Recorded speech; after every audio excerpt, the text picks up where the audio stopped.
Takabata murume. Musodi. Chochika. Unozoti ndaendiriyo kuchechi last week but one. Wakabatwe mukadzi unotozi asizikana wakatofa ikoko. Ndakasvikeyo ndakanoko kuende. Ndichosvikeyo kuma 11 dzousiku. Uchoti mashingirenyi. Unoona kuhambe nguwa ini kwakaipa.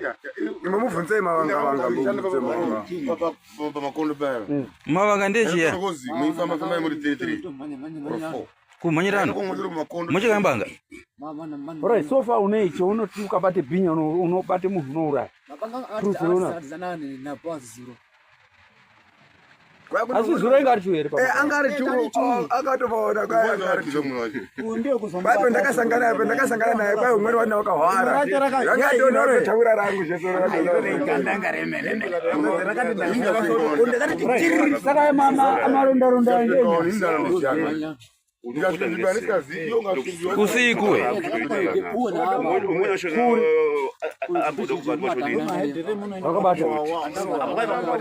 Saka mtumbi mnaweza kupika na macheka mu. Pai. Sasa pane paunoziya iri pawakarasa. Vatori kona vanhu vakatoraswa zvemusango so. Mashango. Amwena mashanga amusina amwena atete kuti kutotora.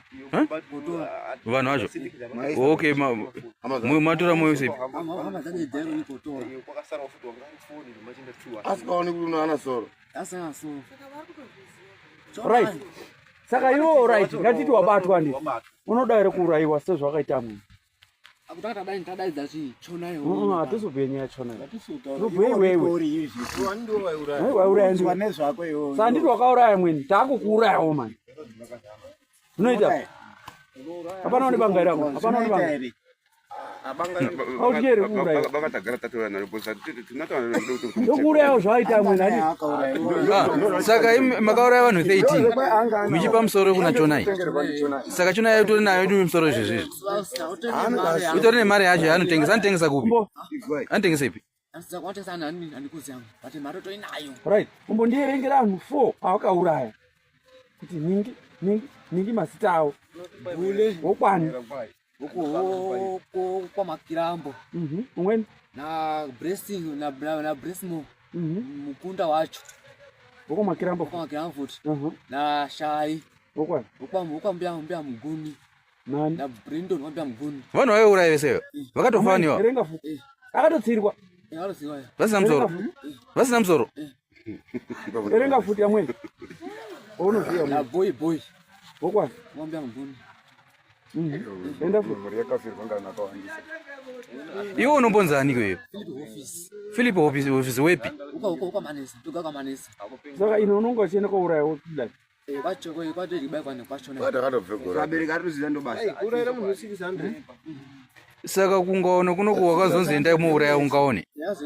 Chimboendai ungaone. Momboenda ungaone. Mombosiya kumwe. Mari yacho akaipiyasi. Right, kungaona makasvike rini? Ndakasvika zuro. Masvike zuro.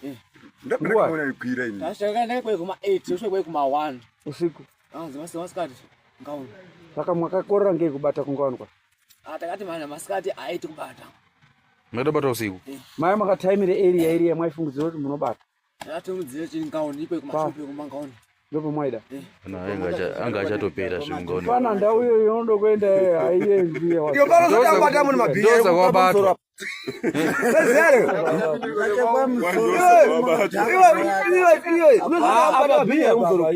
Straight hapana. But mfundisa kuti ana madrugs inofana. Yo bana uno madrugs saka watumwa tena. Ambomsecha. Ndichona. Ambomsecha. Ana kana. Chama sasa chamunhu urumpurisa. Sasa chamunhu. Unokuti ndabiri kwemari unoti. Kubiri kwemari anhu akangwana mara. Uzwa zvendibhuya. Auzoikudi mukoti.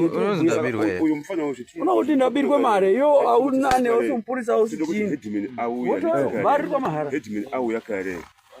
Toito kwamanesa. Anditika. Tobata sabhuku kwamanesa. Kuzwa kuti kune munhu uyu anonzi uye Philip officer. Ya ataura akamborewa. Ogara papi. iyo kwacho kuti kwaida mari sechi. Ne 5. Then todini mazita ari konyi. ari kureketa. Ari kureketa aya. toiso uko anitsika to confirm because ndakamba ndiwa zwa emukadzira apo muchekwe mazamo nemusoro chichikare wachitaura futi record yakawandisa assurance yake uri kuti inini chona vachirapa kare ndinombabuya ndozvari kutaura apa vunzai yadai waive chonai vaifana kuzoenda kupolisi kapane information ko abo wache kwapo ndiano anokwachekwa muhandisi saka tinotoita kuti vakuite list toite list yezviri kutaura abo pamatariana apo dzitsvaka neverification kumbari chakachakachaka